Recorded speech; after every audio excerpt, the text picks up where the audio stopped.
Ce lieu incroyable que vous avez placé à la 6e position, c'est dans le village de Hunspar, l'un des plus beaux de France, qu'on le trouve. Et dans les jolies rues de ce bourg, il ne laisse personne indifférent. Ça fait partie de notre vie, de notre histoire, de notre patrimoine aussi. C'est très impressionnant, c'est très long. La marche, il y a un couloir très très long, tout noir. Quand je vais dans un truc comme ça, où il y a du vécu, ça me prend toujours aux tripes. Eh bien, allons-y maintenant, accompagné de Marc, le maître des lieux. Niché en pleine forêt, voilà le fort de Chenambourg. On ne sait pas en France qu'on peut visiter des ouvrages de fortification de la ligne Maginot. Souvenez-vous, cette ligne de défense est construite entre les deux guerres, le long des frontières françaises pour stopper l'avancée de l'armée allemande. Rien qu'en Alsace, on a construit près de 2000 ouvrages sur quelques 200 km. Mais celui de Chenambourg est unique, le plus important et le mieux conservé surtout. Il faut ouvrir cette porte qui, au total, pèse 7 tonnes. Et ce petit portillon, il pèse à lui seul 1,5 tonne. Rien de trop résistant pour protéger les 630 soldats qui ont vécu ici au début de la Seconde Guerre mondiale, durant 10 mois. On parle d'un équipage comme dans un bateau. Ils avaient le mode de fonctionnement et le mode de vie des marins sur les bateaux ou les sous-marins. Et c'est parti pour une fraîche immersion. Vous aurez une température constante, à peu près 12-13 degrés. Ça n'est pas beaucoup, mais il faut partir couvert. Mais alors là, vous découvrirez exactement tout le système de la ligne Maginot, tous ses perfectionnements, et ça, c'est remarquable. En effet, à l'intérieur, la découverte est stupéfiante. Une véritable ville souterraine. 3 km de galeries électrifiées à 30 mètres sous terre. Difficile d'imaginer que des hommes ont vécu ici et pourtant, tout était prévu pour que la vie s'organise.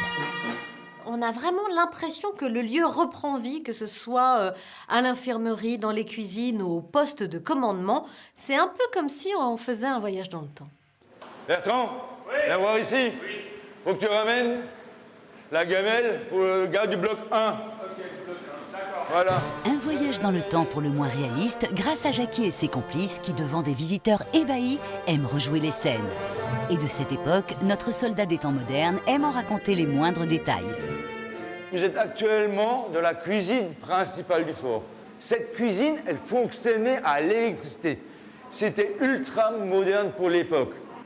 Vous avez derrière monsieur qui est en short, vous avez un four à rôtir électrique, le chauffe-eau électrique, et là, vous avez la machine à café. C'est le grand modèle. C'est pas le petit expresso, hein. Après les cuisines, suite de la visite avec Marc dans les dortoirs. À l'intérieur, rien n'a bougé et les mannequins sont parfois plus vrais que nature. Alors les soldats étaient 3 jours ici au repos, enfin ce qu'on appelait le repos à l'époque, et ensuite 3 jours dans les blocs de combat. On passe le temps comme on peut. Ils lisaient beaucoup, ils jouaient aux cartes, ils jouaient aux échecs, ils jouaient aux dominos. La discipline était très très stricte dans les ouvrages. Interdiction de chanter, pas le droit de crier. Et il fallait être prêt à n'importe quel moment à intervenir. Pour intervenir, encore fallait-il rejoindre les postes de combat situés 1 km plus loin. Et là aussi, tout était prévu. Un tramway qui transportait hommes et munitions en moins de temps qu'il faut pour le dire. Arrivés dans ces blocs, leur principal engin d'attaque, 7 drôles de machines qui permettaient d'actionner des tourelles mitrailleuses. Pour la faire fonctionner, nul besoin de s'armer de patience. On arrive à soulever, à manœuvrer 100 tonnes sans aucun problème. Et là, donc, elle est en position dite de batterie. Les canons sont prêts à tirer.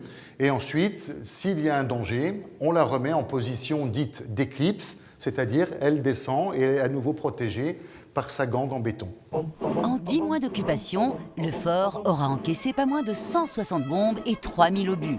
Et chacun des hommes à l'intérieur a résisté jusqu'au bout. Et pour tenir le coup, ils avaient trouvé un moyen de s'évader plutôt étonnant. Ah, salut Marc. Comment ça va? Michel travaille également au fort et ici, quelque chose le passionne tout particulièrement. T'as vu Marc, notre Alsacienne, elle fait pas son âge, hein? On dirait pas qu'elle a 74 ans. Ah non, non, non. Des dessins muraux disséminés ça et là dans le fort. Souvenirs uniques laissés par nos hommes. C'est des cadres de vie très austères. Hein. Maintenant, les soldats là-dedans ont besoin de rêver et de s'exprimer. Et même sous terre, il ne manquait pas d'imagination. La nostalgie du pays, l'alsacienne, des grosses matrones traînant derrière eux, leurs maris hyper gringalés, donc toujours mis dans des situations très, très absurdes et très comiques. Hein. Plus loin, c'est même un Mickey que l'on aperçoit, déjà star à l'époque. Alors j'aime bien les crampons sur les chaussures. D'ailleurs, cramponnez-vous encore un peu car il vous restera quelques marches à gravir pour rejoindre la surface de la Terre. Et là, vous y découvrirez une vue à couper le souffle. Sous terre ou à l'air libre, Marc, en tout cas, n'est pas près de se lasser des lieux. Donc le paysage devant le fort de Chenambourg, et c'est ce paysage, cette verdure, cette tranquillité qui m'a rendu vraiment amoureux du fort. Kiss me goodbye.